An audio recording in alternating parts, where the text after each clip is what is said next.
ಸೂರ್ಯವಂಶ cinema ಬಂದಾಗಿಲ್ಲ. So Vishnu ಸಾರೇ ಬಂದಂಗೆ ಆಯಿತು ಮುಖದ ಮೇಲೆ. ಆ ಥರ ನನಗೆ ಒಂಥರ ಭಯ ಅಂದರೆ ಆ ಥರ ಆಯಿತು. ಸೊ ಈ ಜವಾಬ್ದಾರಿ ನನಗೆ ಕೊಟ್ಟಿದ್ದಾರೆ, ತುಂಬ ಚೆನ್ನಾಗಿ ನಿಭಾಯಿಸಿದ್ದೀನಿ ಕೂಡ. ಸೊ ಚೆನ್ನಾಗಿದೆ ಮೇಡಮ್, ಒಳ್ಳೆ ಎಕ್ಸ್ಪೀರಿಯೆನ್ಸು. ಅನಿರುದ್ಧ್ ಸರ್ ಕೊಡುವಂಥ ಇದು ಕೋಆಪ್ರೇಟ್ ಮಾಡೋದಾಗಲಿ, ಸುಂದರ್ ಸರ್ ಆಗಲಿ, ಎಲ್ಲ ಕಲಾವಿದರು ತುಂಬ ಚೆನ್ನಾಗಿ ಕೋಆಪ್ರೇಟ್ ಮಾಡ್ತಾರೆ. ಸೊ ನಾನು ಹೊಸಬ ಚಿಕ್ಕವನು ಅನ್ನೋದು ಯಾವತ್ತೂ ಎಲ್ಲೂ ತೋರಿಸ್ಕೊಟ್ಟಿಲ್ಲ. ಸೊ ತುಂಬ ಖುಷಿ ಆಗುತ್ತೆ ಮೇಡಮ್, ತುಂಬ ಖುಷಿ ಆಗುತ್ತೆ ಸರ್. ಇಲ್ಲ ಸರ್, ಆ ಥರದಲ್ಲಿಲ್ಲ. ಅವ್ರದ್ದೊಂದು ಝಲಕ್ ತೊಗೊಂಡಿದ್ದೀವಿ. ಅದರಲ್ಲಿ ಅವ್ರ ಗೆಟಪ್ ಆಗಿರ್ಬೋದು, ಆ ಸ್ಟೈಲ್ ಆಗಿರ್ಬೋದು, ಅಂಟು ಸರ್ ಮಾಡಿದ್ದಾರೆ ಹೊರತು ಆ ಸೀನ್ಗಳು ಅಂತ ಏನು ಆ್ಯಡ್ ಮಾಡಿಲ್ಲ ಸರ್. ಹೊಸಬ್ರಿಗೂ ಇದೆ. ವಿಷ್ಣು ಸರ್ ಮುಂಚೆ ನಾಗರಹಾವಿಂದ ಹಿಡಿದ್ಬಿಟ್ಟು ಈಗ ಲಾಸ್ಟ್ ಆಪ್ತರಕ್ಷಕ ಬಂತಲ್ಲ, ಅಲ್ಲಿವರೆಗೂ ಏನು ಆಡಿಯನ್ಸ್ ಇದ್ದಾರೆ ಅಥವಾ ಮುಂದೆ ಅವ್ರು ಏನು ಎಕ್ಸ್ಪೆಕ್ಟ್ ಮಾಡ್ತಾರೆ ಅದರದ್ದು ಇದರಲ್ಲಿದೆ ಸರ್. ಹಾಂ ಸರ್, ಹೋಮ್ವರ್ಕ್ ಇದೆ ಸರ್. ಅದು ಸೀನ್ಗಳು ಕಥೆಗಳು ಮಾಡ್ತಾ ಇದ್ದೀವಿ. ಸೊ ನಡೀತಾ ಇದೆ ಸರ್. ಸರ್ ಈಗ ಅಬೌಟ್ 15 to 20 ಎಪಿಸೋಡ್ಸ್ ರೆಡಿ ಇದೆ ಸರ್. ಸರ್ ಜನರ ಆಶೀರ್ವಾದ ಸರ್. 5,000 ಅಂದ್ರೂ ಹೂನೆ. ಡೈರೆಕ್ಟ್ 5,000ನೇ ಹೇಳ್ಬಿಟ್ಟು. ಹ್ಞೂ ಸರ್, ಹ್ಞೂ ಮೇಡಮ್. ಯಾಕಂದ್ರೆ ಹಂಗಿದೆ, ಟೈಟ್ಲ್ ಹಂಗಿದೆ, ವರ್ಚಸ್ ಆಗಿದೆ. ತಾವು ಸ್ಟಾರ್ ಕಟ್ ಹೇಳ್ತಾ ನಮ್ಮನ್ನ ಚೆನ್ನಾಗಿ ಜನಗಳು ನೋಡೋ ರೀತಿನಲ್ಲಿ ನೋಡ್ಸಕ್ಕೆ ಪ್ರಯತ್ನ ಮಾಡ್ತಾ ಇರ್ತಕ್ಕಂಥ ನನ್ನ ತಾಂತ್ರಿಕ ವರ್ಗ, ಇವರೆಲ್ಲರಿಗೂ ಸಾಷ್ಟಾಂಗ ನಮಸ್ಕಾರಗಳು ಆಗಲಿ. ಒಂದು ಸಾಂಘಿಕ ಪ್ರಯತ್ನ,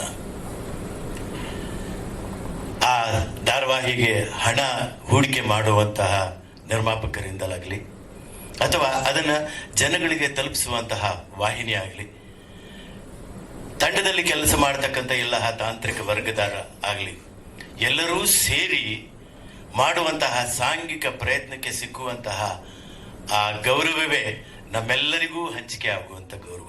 ಹಾಗಾಗಿ ಯಾರಾದರೂ ಇದು ನನ್ನಿಂದ ಆಯಿತು ಅಥವಾ ನಾನು ಮಾಡಿದ್ರಿಂದ ಆಯಿತು ಅಂತ ತಿಳ್ಕೊಂಡ್ರೆ ಬಹುಶಃ ತಪ್ಪಾಗುತ್ತೆ.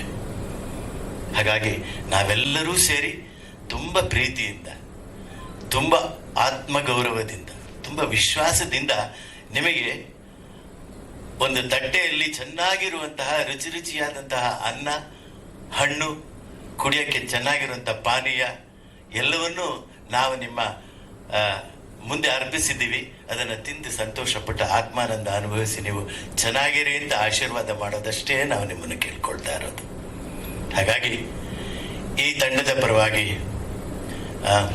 ನಮ್ಮನ್ನು ಇಷ್ಟೊಂದು ಪ್ರೀತಿಯಿಂದ ನಿಮ್ಮ ಮನಸ್ಸಿನಲ್ಲಿರುವಂತಹ ಎಲ್ಲ ಪ್ರಶ್ನೆಗಳು ಉತ್ತರ ಕೇಳುವಂತಹ ಈ ಸಂದರ್ಭ ನಿಜವಾಗ್ಲೂ ಬಹಳ ಶ್ಲಾಘನೀಯ. ಕಲಾವಿದನಾಗಿ ಪ್ರತಿಯೊಂದು ಪಾತ್ರವು ಅವನು ಬೆಳಿಗ್ಗೆ ಹುಟ್ಟುತ್ತಾನೆ, ಮತ್ತೆ ರಾತ್ರಿ ಮಲಕೊಂಡಾಗ ಉಸಿರಾಟ ಒಂದು ಬಿಟ್ಟು ಸಾಯ್ತಾನೆ, ಮತ್ತು ಮಾರನೇ ದಿನ ತಿರುಗಿ ಹೊಸದಾಗೆ ಹುಟ್ಟಬೇಕು. ಹಾಗಾಗಿ ನಾ ಹಿಂದೆ 50 ಸಿನಿಮಾ ಮಾಡಿದ್ದೀನಿ, 500 ಎಪಿಸೋಡ್ ಮಾಡಿದ್ದೀನಿ, ಅದು ಯಾವುದೂ ಪ್ರಯೋಜನಕ್ಕೆ ಬರಲ್ಲ.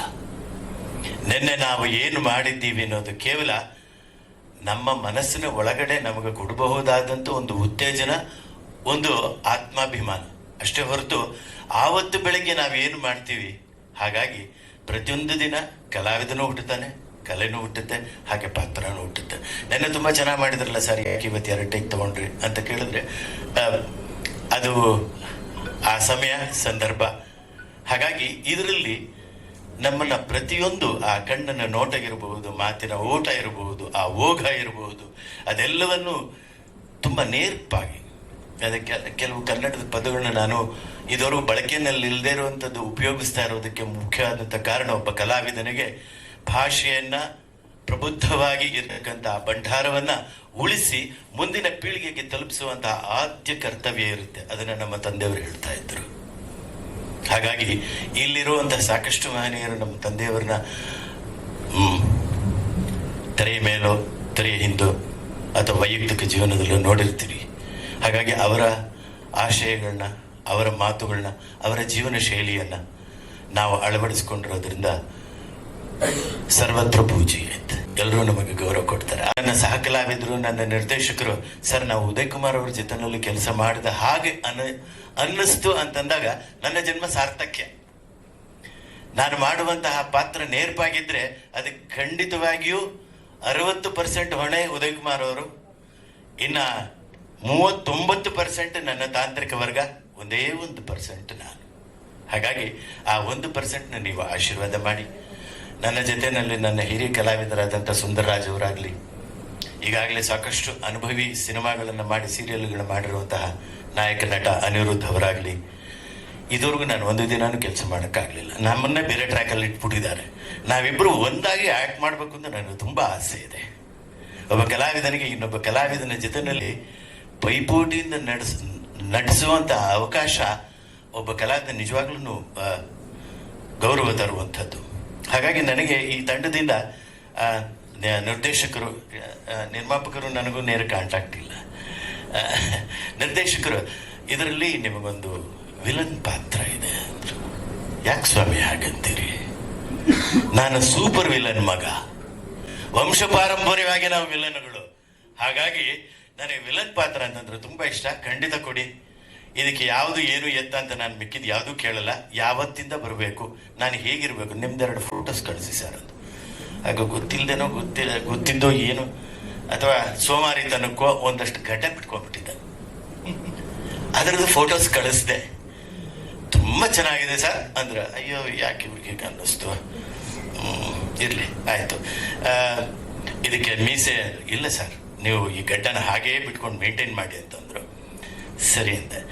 ಕಾರ್ಯಾನುಕಾರಣದಿಂದ ನನ್ನ ಪಾತ್ರ ಬರೋದಕ್ಕೆ ಪಾತ್ರ ಮೊದಲನೇ ದಿನವೇ ಬಂತು. ಮೊದಲನೇ ದಿನ ಶೂಟಿಂಗ್ ಶುರುವಾಗಿದ್ದೇನೋ ಮೊದಲನೇ ದಿನ ನನ್ನ ಪಾತ್ರ, ಅದು ನನ್ನ ಹೆಗ್ಗಳಿಕೆ. ಫಸ್ಟ್ ಶಾರ್ಟ್ ಫೇಸ್ ಮಾಡಿದೆ ನಾನು. ಅಷ್ಟೊತ್ತಿಗಾಗಲೇ ನಾನು ಸುಮಾರಾಗಿ ಬಂದಿತ್ತು. ಸರ್ ಈ ಗೆಟಪ್ ತುಂಬ ಚೆನ್ನಾಗಿದೆ, ಹಂಗೆ ಕಂಟಿನ್ಯೂ ಮಾಡಿ ಅಂದರು. ಸೊ ಹಾಗಾಗಿ ಯಾವಾಗಲೂ ನೀಟ್ ಶೇವ್ ಮಾಡ್ಕೊಳ್ತಾ ಇದ್ದಂಥ ನಾನು ಯಾರಿಗೂ ಗುರುತು ಸಿಕ್ಕದೇ ಇರೋ ಥರ ಈ ಗೆಟಪ್ ಇಟ್ಕೊಂಡ್ಬಿಟ್ಟಿದ್ದೇನೆ. ಇದಕ್ಕೊಂಥರ ನನಗೆ ತುಂಬ ಸಂತೋಷ ಅಂತ ಅನ್ಸುತ್ತೆ. ಯಾಕೆಂತಂದ್ರೆ ಇದುವರೆಗೂ ನಾನು ಕಾಣಿಸ್ದೇ ಇರೋಂಥ ಮುಖ ನನ್ನ ಸ್ಕ್ರೀನಲ್ಲಿ ಕಾಣಿಸ್ದಾಗ ಚೆನ್ನಾಗಿದ್ದೀನಲ್ಲ ಶುಭಾಷ್ ಅನ್ನೋ ಥರ ಅನ್ನಿಸುತ್ತೆ. ಹಾಗಾಗಿ ನನಗೆ ಈ ಗೆಟಪ್ ತುಂಬ ಇಷ್ಟ ಆಗಿದೆ, ಈ ಪಾತ್ರ ತುಂಬ ಇಷ್ಟ ಆಗಿದೆ. ನಮ್ಮ ಅಣ್ಣ ಸುಂದರರಾಜ್ ಅವರು ಹೇಳಿದ್ರು, ಇದಕ್ಕೆ ನಿಜವಾದಂಥ ಬುನಾದಿ ಅಂತಂದ್ರೆ ಆ ಡೈಲಾಗ್ಗಳು ಬರೆದಿರುವಂತಹ ನಮ್ಮ ಯೋಗಾನಂದವರು, ನನ್ನನ್ನು ತುಂಬ ಚೆನ್ನಾಗಿ ಕಾಣಿಸಿದಂತೆ ನನ್ನ ಕ್ಯಾಮ್ರಾಮನ್ಗಳು, ನನ್ನ ಸುಂದರವಾಗಿ ಕಾಣಿಸುವಂತಹ ನಮ್ಮ ಮೇಕಪ್ ತಂಡ, ನನಗೆ ಗಂಟ್ಲು ಆರಿ ಆ ಕಿರ್ಚಾಟದಲ್ಲಿ ಅಂದಾಗ ನನಗೆ ನೀರು ಕೊಟ್ಟವನು ನನ್ನ ಅನ್ನದಾತ. ನಮಗೂ ಒಂಥರ ರೋಮಾಂಚನ ಆಯಿತು. ನನ್ನನ್ನು ಒಂದು ಪಾತ್ರಕ್ಕೆ ಆಯ್ಕೆ ಮಾಡಿದ್ವಿ. ಸ್ವಲ್ಪ ಕಾಮಿಕ್ ಇರುತ್ತೆ, ಕಾಮಿಕ್ ವಿಲನ್ ಇರುತ್ತೆ ಅಂದರು. ಆಮೇಲೆ ನಾನು ಮೊದಲಿಗೆ ಕೇಳಿದ್ದಿಷ್ಟೇ, ಏನು ನನ್ನ ಕ್ಯಾರೆಕ್ಟರ್ ಏನು ಅಂದಾಗ ಹೀರೋಯಿನ್ ಫಾದರ್ ಅಂದರು. ಅದು ಸಾಮಾನ್ಯವಾಗಿ ಒಂದು 10,000 ಎಪಿಸೋಡ್ಸ್ ಮೇಲೆ ಮಾಡಿದ್ದೀನಿ. ನನ್ನನ್ನು ಕರೆಯೋದೆಲ್ಲ ಹೀರೋಯಿನ್ ಫಾದರ್. ಸರಿ ಬಿಡಿ, ಇನ್ನೇನು ಮಾಡೋಕ್ಕಾಗಲ್ಲ, ಯಾವುದೋ ಒಂದು ಪಾತ್ರ ಬಂತಲ್ಲ ಅನ್ನೋ ಖುಷಿ ಆಯಿತು. ಆಮೇಲೆ ಟೈಟ್ಲ್ ನನಗೆ ತುಂಬ ಅಟ್ರಾಕ್ಟ್ ಆಯಿತು. ಆಮೇಲೆ ಒಂದು ಸಿಂಕ್ ಏನಾಯ್ತು ಅಂದರೆ, ಹೀರೋಯಿನ್ ಇದ್ದಾರಲ್ಲ ಮುದ್ದುಲಕ್ಷ್ಮಿಲಿ, ನನಗೆ 1250 ಎಪಿಸೋಡ್ಸ್ ನಾವಿಬ್ರು ಜೊತೆಯಾಗಿ ಕೆಲಸ ಮಾಡಿದ್ದೀವಿ. ಅದ್ಭುತವಾದ ದಾಖಲೆ ಮಾಡ್ತು ಮತ್ತೊಂದು ವಾಹಿನಿಯಲ್ಲಿ. ಅಲ್ಲೂ ನಾನು ಅವಳಿಗೆ ತಂದೆ ಆಗಿದ್ದೆ. ಅಲ್ಲಿ ಏನಂದ್ರೆ, ಅಲ್ಲಿ ತಂದೆ ಪಾತ್ರ ಅಂದ್ರೆ ಬರೀ ಅಳೋದೇ ಆಯ್ತು. ಇಲ್ಲಿ ಅಳ್ತಾ ಇಲ್ಲ, ಬೇರೆಯವ್ರನ್ನ ಅಳಿಸೋ ಪಾತ್ರ. ಆಮೇಲೆ ನಮ್ಮ ಮಾವನ ಮನೆಗೆ ಮತ್ತೆ ನಮ್ಮ ಮಾವನ ಶತ್ರು ಅವರ ಬಾಮೈದನ್ ಮನೆಗೆ, ಎರಡೂ ಮನೆಗೆ ಓಡಾಡುವಂತ ಒಂದು ಕಾಮಿಕ್ ಮತ್ತೆ ವಿಲನ್ ಇಶ್ಯೂ, ಸಂಚು ಹುನ್ನಾರ ಈ ತರನೇ ಮಾಡುವಂಥದ್ದು. ಆಮೇಲೆ ಮಗಳು ಮಾತಾಡಿದಾಗ ಮಗಳ ಮುಂದೆ ಸ್ವಲ್ಪ ಪೇಚಾಗಿ ಆಡುವಂತ ಪಾತ್ರ ತುಂಬಾ ಚೆನ್ನಾಗಿ ಮೂಡ್ ಬರೋಕೆ ಕಾರಣರಾಗಿದ್ದಾರೆ ನಮ್ಮ ನಿರ್ದೇಶಕ ಪ್ರಕಾಶ್ ಅವರು.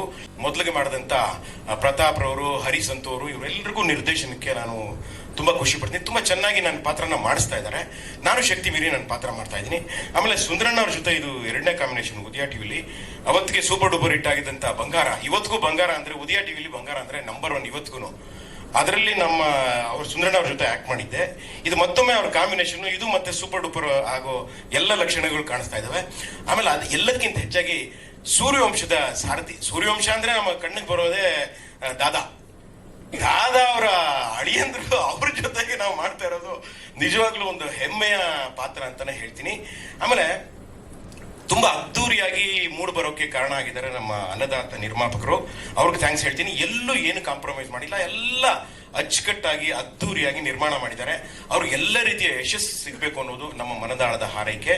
ಜೊತೆಗೆ ತಾಂತ್ರಿಕ ವರ್ಗ ಆಗಿರ್ಬೋದು, ಕ್ಯಾಮ್ರಾಮನ್ ಶಿವ ಆಗಿರ್ಬೋದು, ಲೋಕಿ ಆಗಿರ್ಬೋದು, ಆಮೇಲೆ ನಮ್ಮ ರೈಟರ್ ಯೋಗಾನಂದಣ್ಣ ಆಗಿರ್ಬೋದು. ಯೋಗಾನಂದ ಅವ್ರದ್ದು ನಮ್ದು 2ನೇ ಕಾಂಬಿನೇಷನ್, ಅದು ಒಂದು ಸೂಪರ್ ಡೂಪರ್ ಹಿಟ್ ಮಾಡಿದ್ವಿ. ಈಗ ಮತ್ತೆ ಒಂದಾಗಿದ್ವಿ, ಅದರಲ್ಲೂ ಈ ರೀತಿ ಸೂಪರ್ ಡೂಪರ್ ಹಿಟ್ ಆಗೋ ಲಕ್ಷಣ ಕಾಣಿಸ್ತಾ ಇದೆ.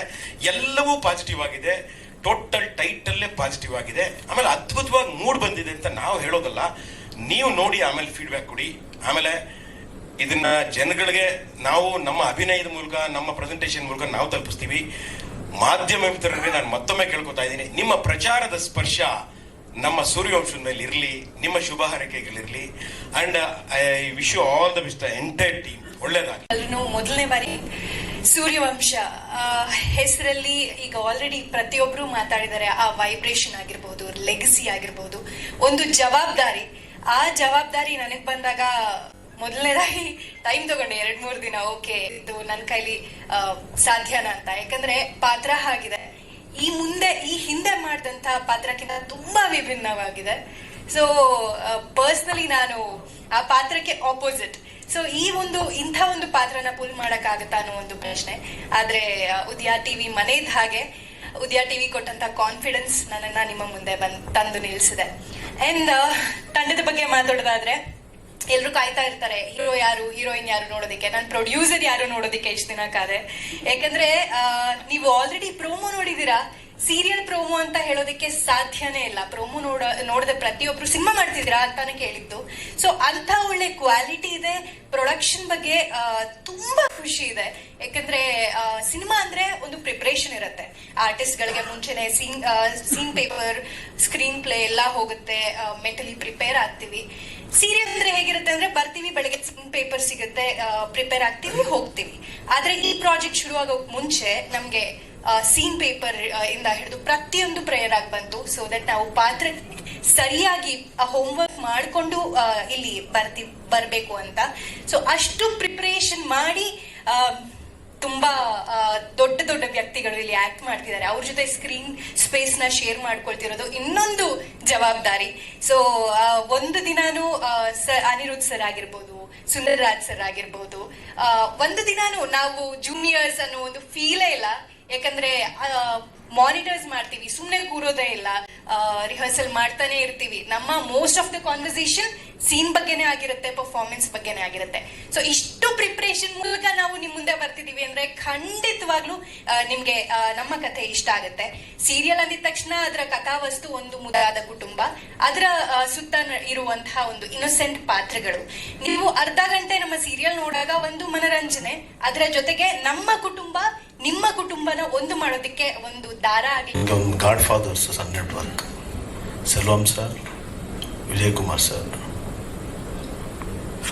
ನನಗೆ ನಮ್ಮ ಚಾನಲಿಂದ ಬಂದಾಗ ನಾನು ಪ್ರೀತಿಯಿಂದ ಒಪ್ಕೊಂಡೆ. ಯಾಕೆಂತಂದ್ರೆ ಅನಿರುದ್ಧ್ ಅವ್ರದ್ದು ಸ್ಟಾರ್ ಕ್ಯಾಸ್ಟ್ ಅಂತಂದಾಗ ಅವತ್ತೇ ಒಪ್ಕೊಂಡು ಮಾಡಿದ್ದೇನೆ. ನಿಮ್ಮ ಆಶೀರ್ವಾದ ನಾನು ಸಿನಿಮಾಗೆ ಹೇಗೆ ಕೊಡ್ತಿದ್ರು ಅದೇ ರೀತಿ, ಯಾಕೆಂದ್ರೆ ನೀವೆಲ್ಲ ನೋಡಿದ್ದೀರ. ಮುಂದೇನೂ ಈ ಥರ ಏನಿರುತ್ತೆ ಮುಂದೇನೂ ಅದೇ ಥರ ಇರುತ್ತೆ. ದಯವಿಟ್ಟು ಆಶೀರ್ವಾದ ಮಾಡಿ. ಹೇಳಿ ಬ್ರದರ್, ಏನು ಹೇಳಿ?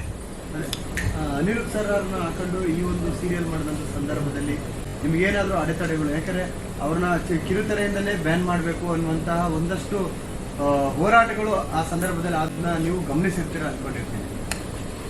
ನನ್ಗೆ ಆ ಥರ ಯಾರು ಏನು ನಮಗೆಲ್ಲ ಫೋನ್ ಮಾಡೋದು ತುಂಬ ಕಷ್ಟ ಅನಿಸುತ್ತೆ. ಎಲ್ಲಕ್ಕೆ ನಮ್ಮ ಪತ್ರಿಕಾಮುದ್ರವ್ರಿಗೆ ಗೊತ್ತು. ನನಗೆ ಯಾರು ಆ ಥರ ಫೋನ್ ಮಾಡಿಲ್ಲ ಬ್ರದರ್. ಹಾಂ, ಫೋನ್ಗ ಇಲ್ಲ, ಮಿಸ್ ಕಾಲ್ ಇದ್ರೂ ವಾಪಸ್ ಫೋನ್ ಮಾಡ್ತೀನಿ ರಾತ್ರಿ 12 ಗಂಟೆ ಆದರೂ. Thank you very much.